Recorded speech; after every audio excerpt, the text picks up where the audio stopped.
Olá pessoal, sejam bem-vindos para mais uma videoaula de Biologia 2. Nesta videoaula nós vamos ver o complemento aí para auxiliar os nossos estudos do capítulo 7, onde começamos a estudar os procariontes, que são os primeiros indivíduos aí que são considerados seres vivos, as primeiras células, tá certo?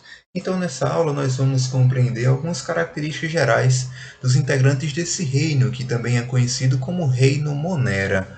Tá? Vamos compreender a importância das bactérias em diferentes áreas e também entender alguns processos relacionados à reprodução, à respiração e à obtenção dos nutrientes da bactéria, tá bom? Então deixo com vocês aí a videoaula. Então, gente, olha só. A partir de hoje, nós vamos começar a estudar os conteúdos sobre os organismos vivos, certo? Só para a gente diferenciar e identificar, até então nós estudamos os vírus e caracterizamos que os vírus não são considerados organismos vivos porque eles não são independentes, ou seja, eles não conseguem realizar reprodução sem o auxílio de uma célula hospedeira. Então, eles são chamados parasitas intracelulares obrigatórios. Já as bactérias e os demais organismos que estudaremos daqui em diante, eles são sim independentes, são formados por uma célula, tem sua estrutura organizada, como a gente conhece, né? E daí a gente já vai caracterizar como organismos vivos. Mas quando a gente começou o ano falando sobre a taxonomia, a sistemática, eu comentei rapidamente para vocês sobre essas questões aqui, ó, que existem três grandes domínios. O que são domínios? São grandes agrupamentos na árvore filogenética, ou seja, na árvore de relações entre todos os seres vivos, né? Os cientistas, os taxonomistas e os sistematas, eles classificaram e agruparam esses três domínios em três tipos. Ó, o domínio eucária, eucária vem de eucarioto, que estão todos os grupos de organismos eucariotos, tá, que possuem envoltório nuclear. Um outro domínio chamado de arqueia. Lembra da regrinha de nomenclatura? Para a gente relembrar aqui. CH tem som de Q e A com E eu só pronuncio o E, né? Então fica arqueia, que é representado pelas arqueobactérias. São outros tipos de indivíduos que parecem um pouco com bactérias, mas são mais diferentes do que parecidos, certo? E o outro domínio é o domínio bactéria, que são representadas pelas eubactérias, as bactérias propriamente ditas, tá? Então, gente, esses três domínios, eles podem ser agrupados, divididos em 6 reinos. Agora vocês devem estar se perguntando, se ainda não perceberam, professor, o senhor disse que o título dessa aula é Reino Monera. E cadê o Reino Monera daqui? Justamente é isso que acontece, ó. A gente conhece, né, esses 4 reinos aqui, o reino Animalia, dos animais, né, o reino Fungi, dos fungos, o reino Plantae, das plantas, e o reino Protista ou Protoctista, que engloba as algas e os protozoários, né? Existia um único reino que agrupava aqui, ó, Eubactéria e Arqueia, que era justamente o reino Monera. Só que esse nome caiu um pouco em desuso porque os pesquisadores viram que as arqueobactérias e as eubactérias eram bem diferentes umas das outras. Elas não eram tão similares ao ponto de serem agrupadas em um mesmo reino. Então, por isso que deixou-se de utilizar o nome reino Monera para separar entre reino Eubactéria e reino Arqueobactéria, certo? Então, hoje nós vamos falar sobre o reino Eubactéria, mas o livro traz a nomenclatura, né, um pouco mais geral, um pouco mais tradicional, vamos dizer assim, que é o reino Monera, tá certo? Como eu falei, esse reino ele é importante, né? E é formado pelas bactérias, e as bactérias têm diversas importâncias. Então, por ser formado pelas bactérias, o reino Monera, né, ele tem diferentes importâncias. As bactérias participam de diferentes processos biológicos. O primeiro deles é a decomposição. As bactérias são consideradas decompositoras, né, porque elas auxiliam na reciclagem da matéria orgânica, né? Fazem esse apodrecimento que a gente costuma chamar, mas é mais correto falar da decomposição, porque ela degrada os nutrientes e libera os principais componentes, né? As principais biomoléculas e deixam disponível na natureza para ser utilizado por outros organismos, tá? Também as bactérias são altamente utilizadas na indústria alimentícia, né? Quem nunca ouviu falar dos lactobacilos vivos, né, do Yakult e dos outros leites, né? Esses leites são chamados de leites fermentados. E o que é um leite fermentado?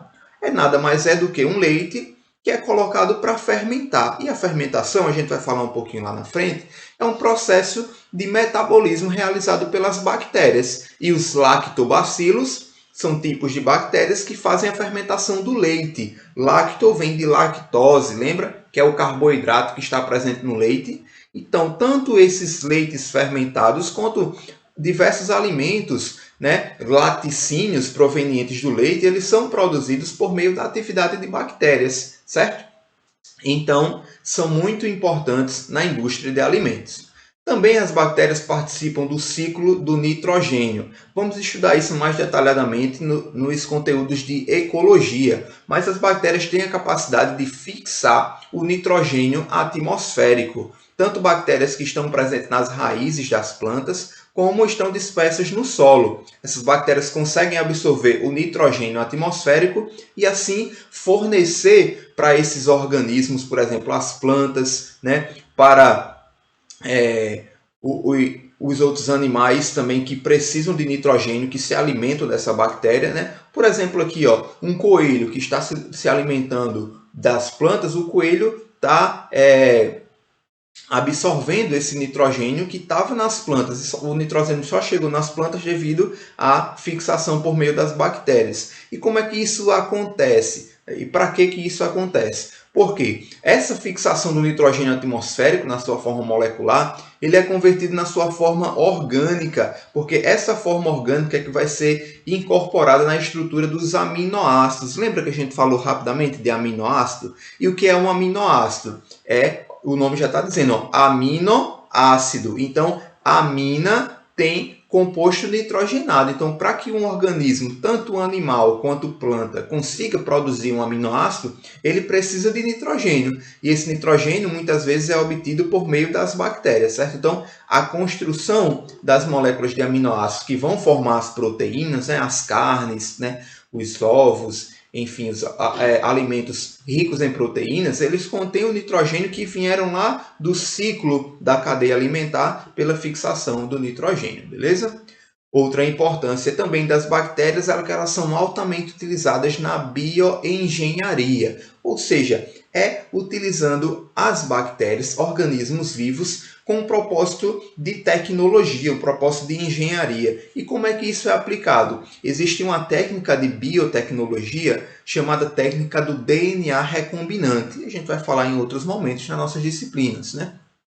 Por exemplo, os cientistas conseguem introduzir um gene de interesse, né, em um cromossomo bacteriano. Né? Então, esse cromossomo carrega um gene, né, de interesse, um gene de outro organismo, de outro animal, e quando essa bactéria se reproduz, carrega esse outro gene. E, consequentemente, essas bactérias elas vão produzir as proteínas que têm a receita nesse gene. Né? Então, é muito utilizada as bactérias pela sua fácil manipulação, pela forma fácil de editar o genoma da bactéria, e também elas são utilizadas na indústria de alimentos, assim, em biotecnologia de alimentos, como organismos transgênicos, né? Organismos geneticamente modificados por meio da inoculação de bactérias geneticamente modificadas. E uma outra importância também é que as bactérias realizam relações ecológicas,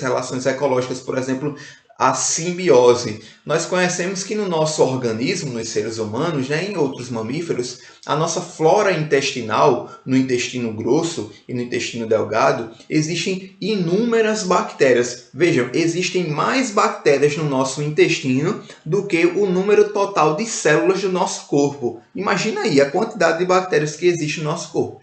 Mas a maioria dessas bactérias são benéficas, como a Escherichia coli, os lactobacilos, que eu falei anteriormente, e a bifidobactérias, que são bactérias que vão auxiliar no metabolismo digestório dos seres humanos, né? A gente vai falar em outros momentos também sobre a digestão de animais que são chamados ruminantes, né? Esses animais ruminantes possuem várias bactérias no seu trato digestório que elas auxiliam no processo de digestão do alimento. No caso, aqui um exemplo, né? Um boi, ele vai se alimentar de vegetais de capim e são as bactérias que auxiliam na digestão desse capim, tá certo? Então, é uma relação de simbiose, ou seja, uma relação de troca, né? Que as bactérias auxiliam o organismo a digerir o alimento, enquanto que esse alimento digerido também serve de alimento para as bactérias, tá? Enfim, então vamos falar da estrutura bacteriana, como é que ela se organiza, né? Precisamos entender que a bactéria ela é uma célula propriamente dita, então ela vai ser formada por uma membrana plasmática, aqui mostrada em vermelho, tá? E essa membrana plasmática ela tem algumas especializações, ela consegue fazer, né, essas dobras externas para fora da sua estrutura, que são chamados de pilos, né? Esse pilos, ou pode ser chamado de pelo, ele é muito utilizado na reprodução, que a gente vai falar um pouquinho aqui na frente, né? As bactérias a gente conhece que elas são classificadas como procariotas. O que é que isso quer dizer? Não possuem membrana nuclear. Então, o DNA bacteriano ele fica disperso no citoplasma. E essa região do citoplasma onde o DNA bacteriano está disperso é chamado de nucleoide, tá? Existe outro cromossomo bacteriano também em forma circular, que é o que a gente chama de plasmídio, certo? E outras estruturas que estão dispersas no citoplasma da célula bacteriana são os ribossomos, que a gente conhece por ser responsável pela síntese de proteína, tá? Mas as bactérias elas possuem uma especialização externa à sua membrana plasmática, aqui mostrada em azul, que é chamada de parede celular. A gente encontra parede celular em outras células também, como a célula vegetal, como uma célula de fungos, tá? Mas a parede celular bacteriana ela é específica porque ela tem uma composição um pouco diferente dessas outras células, certo? Então, basicamente são essas estruturas importantes, né? Algumas bactérias, além da parede celular, podem desenvolver uma cápsula externa aqui, protegendo ainda mais essa bactéria, certo? Então, de acordo com as camadas que essa bactéria apresenta, a gente pode classificar elas em duas formas, principalmente de acordo com a sua parede celular, né? Essa parede celular é formada por uma proteína chamada de peptidoglicano, né? Peptidoglicano, peptídeo vem de proteína e glicano vem de glicídios. Então, é uma proteína junto com glicídio, é uma glicoproteína que compõe essa parede celular. E essas bactérias, né, que apresentam parede celular, a gente pode classificá-las em gram-positivas ou gram-negativas. Como assim? Esse nome gram é o nome de um cientista que estudou essas bactérias, né, para identificar se elas tinham uma parede celular mais espessa ou era mais fina. E o que é que aconteceu? Quando o Gram utilizou o reagente que ele desenvolveu para colorir essas bactérias, para corar essas bactérias, ele viu que as bactérias que tinham uma alta membrana, uma alta parede celular mais espessa, formada por peptidoglicano, eles ficavam corados em roxo, né? Então diz que ela é gram positivo, ou seja, foi positivo a coloração de gram. E outras bactérias que tinham a parede celular um pouco mais fina, né? Ela é chamada de gram negativa, porque o corante não corava tão fortemente essas bactérias, certo? Essa parede celular. Além disso, as bactérias gram-negativas elas podem apresentar uma membrana externa, né? Da mesma natureza que da membrana plasmática, certo? Mas existem outras proteínas nessa membrana externa que servem como reconhecimento dessas bactérias e assim confere a elas um pouco mais de resistência em relação às bactérias gram-positivas, certo? Então isso é importante para identificar o tipo de bactéria, a resistência dela ou não a alguns medicamentos, por exemplo, que podem ser tratados, beleza? Olha só, as bactérias possuem diferentes formas, diferentes morfologias celulares, e a gente vai classificar elas basicamente como cocos, bacilos ou outras formas, né? Os cocos, eles podem, cada célulazinha, né, cada bactéria é em formato de um coco, ou seja, de uma bolinha, de uma esfera, certo? Então, esses cocos, eles podem se organizar, né, de diferentes formas. Pode ser em diplococos, como Streptococcus pneumoniae, né, é uma bactéria que vai causar a pneumonia, né? É um diplococo, essas bactérias ficam em dupla. Temos o Streptococcus, né, que são uma filinha de vários cocos, né? O Streptococcus pyogenes, né, outro tipo de bactéria. Temos a tétrade, tetra vem de 4, né, então são 4 cocos. Temos o Staphylococcus, né, o Staphylococcus aureus. Esses estafilococos aqui causam bastante doenças também, disenteria, problema intestinal, certo? E temos também outra forma chamada de Sarcina, que é um cubo, né, com 8 esferas, 8 cocos, que é a Sarcina ventriculi. Tá? É outro tipo de bactéria que se organiza dessa forma. Já os bacilos, né, a gente tem bacilo, é uma bactéria em formato de bastão. Então, da mesma forma que temos o Streptococcus, vários cocos em sequência, nós temos os Streptobacilos, vários bacilos em sequência, como o Bacillus anthracis. Tá? Temos também bacilos flagelados, né? Uma forma bem característica de bactéria. A gente costuma desenhar uma bactéria nesse formato aqui de bacilo, mas esses bacilos podem apresentar flagelos, né? Como é o caso da salmonela. Salmonela, a gente já ouviu falar, alguém já ouviu falar de salmonela, né? Algumas bactérias que infestam alguns alimentos, né? Que ficam meio apodrecidos. Então, quando a gente ingere esses alimentos meio ruins, né? Meio vencidos, a gente tem uma certa infecção alimentar. Quem causa essa infecção? A bactéria, né?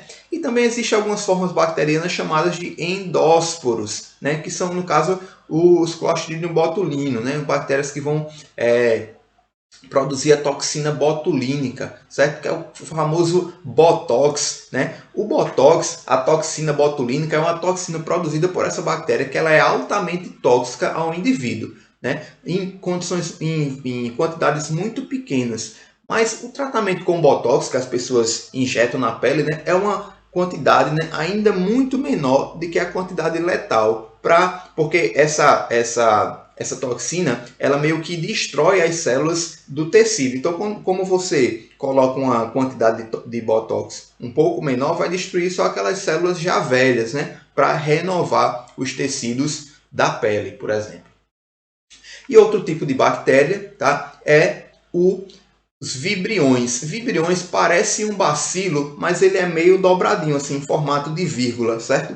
Esse vibrião, ele pode apresentar um flagelo, ou também ele pode ser um espirilo, que é um vibrião um pouco mais curvado, né? E apresenta vários flagelos, como o Helicobacter pylori, também uma bactéria altamente patogênica que causa infecção no estômago, né? Quando a gente tem aquela gastrite, né? Aquela úlcera, é causado por essa bactéria, que é também conhecida como H. pylori, tá? Uma bactéria que causa essa infecção. E por fim, temos um tipo de bactéria que é a espiroqueta, é uma bactéria em formato de espiral, assim, tá? Que é o Treponema pallium, causador de outras doenças que a gente vai falar mais na frente. Falando do metabolismo das bactérias e o seu tipo de nutrição, a gente pode classificar basicamente as bactérias em dois tipos. As bactérias autotróficas e heterotróficas. Isso a gente conhece, que são autotróficas, conseguem produzir o seu próprio alimento, né, assim, e as heterotróficas precisam de buscar o seu alimento, ou seja, ela não produz em si própria. Tá? As autotróficas podem ser fotossintetizantes. Existem algumas bactérias que são fotossintetizantes, como as cianobactérias, que vamos falar um pouco mais na frente, e algumas bactérias são quimiosintetizantes. Enquanto as fotossintetizantes utilizam a energia solar como fonte de energia para suas reações metabólicas, as quimiosintetizantes utilizam a energia de reações químicas de moléculas inorgânicas para realizar o seu metabolismo energético, enquanto que as heterotróficas, elas são aquelas que precisam de outras fontes de moléculas orgânicas né, para conseguir energia. Por exemplo, nós temos as bactérias fermentadoras e as respiradoras. As respiradoras precisam do ar atmosférico, né? Tanto o oxigênio, que são aquelas aeróbicas, que precisam do oxigênio atmosférico, ou anaeróbicas, que não precisam desse oxigênio, que utilizam CO2 na respiração. E essas anaeróbias podem ser tanto obrigatórias, que apenas conseguem metabolizar e obter energia nas reações de compostos orgânicos na ausência de oxigênio, e elas ou podem ser algumas facultativas que conseguem, né, ainda realizar respiração na presença de oxigênio, mas se não tiver o oxigênio, ela também consegue fazer reações metabólicas, tá? E temos as bactérias heterotróficas fermentadoras. Falei para vocês nos leites fermentados, lembra? O leite fermentado é justamente isso. O carboidrato, né, a molécula orgânica que está lá no leite, é fermentado por essas bactérias, ou seja, na ausência de oxigênio, elas fazem um processo de fermentação para obter energia sempre na forma de ATP, beleza? Vamos falar agora da reprodução das bactérias. Um tipo clássico de reprodução dessas bactérias é a divisão binária, ou também chamada de bipartição, que o nome já fala, né? Uma bactéria ela se divide em duas, divide no meio, né? E para isso o DNA bacteriano é duplicado, né? A parede celular também começa a se dividir junto com a membrana e depois é formado novamente a parte da parede celular e da membrana plasmática para dividir as duas células até o ponto delas se separarem. Outro tipo de reprodução é a transformação. Como isso acontece? Quando uma bactéria, por exemplo, morre, ela vai liberar o seu conteúdo de material genético no ambiente. Esse DNA ele pode ser absorvido por outra bactéria ao ponto do DNA da bactéria que morreu ficar misturado, ficar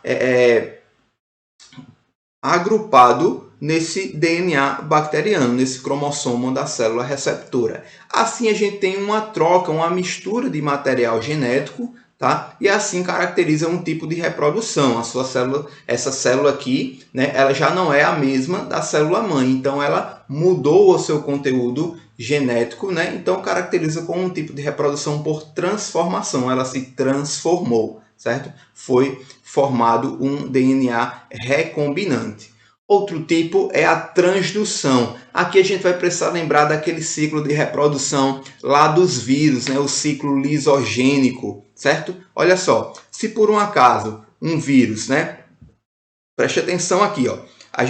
Esse vírus, né? Um bacteriófago que a gente estudou, ele parasitar uma célula bacteriana, né? Aí ele vai fazer todo aquele processo de injetar o seu DNA dentro da célula. Preste atenção aqui que o DNA viral é vermelho e o DNA bacteriano é em laranja, tá? Então depois vai se replicar esse DNA viral, né? Formar novas proteínas do vírus, mas pode acontecer de alguns vírus serem montados com o DNA bacteriano. Olha só, alguns vírus saíram com o DNA viral e outros com o DNA bacteriano. E quando esses vírus forem parasitar outra célula bacteriana, ela pode injetar e inocular o DNA bacteriano que ela carregou acidentalmente, né, daquela bactéria. Então a gente está fazendo uma mistura de materiais genéticos de uma bactéria para outra. Isso se caracteriza um tipo de reprodução chamado de transdução, né? Uma transdução é um transporte, uma transferência de material genético de uma célula para outra. E quem faz isso são os vírus, os bacteriófagos, beleza?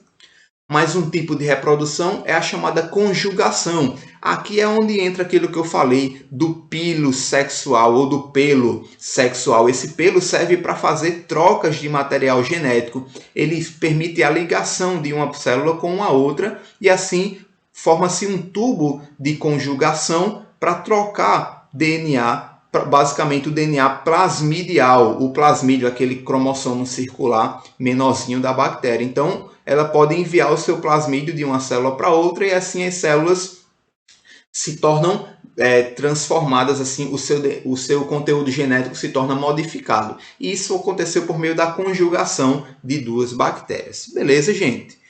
mais um tipo de reprodução, e eu falei lá, um tipo de bacilo pela esporulação. E o que é uma esporulação? Algumas bactérias ela têm a capacidade de formar essa estrutura chamada de endósporos. O que é um endósporo? É uma forma bacteriana que vai guardar todo o conteúdo da célula quando a condição ambiental não está tão favorável para a sobrevivência da bactéria. Então, se tiver um ambiente muito ruim para a bactéria assim ao redor, o que é que ela vai fazer? Ela vai meio que adormecer, vai entrar no estágio de dormência. Então, esse esporo ou esse endósporo, que é um esporo do lado de dentro, né, vai guardar todo o conteúdo essencial dessa bactéria, e essa bactéria ela vai começar a murchar, vamos dizer assim, porque está tudo guardado, está tudo em dormência naquele endósporo, certo? E fica ali, aquele esporo fica guardado e pode durar por vários anos até as condições ambientais se tornarem favoráveis para esse endósporo se desfazer e a célula bacteriana voltar à sua vida normal, certo?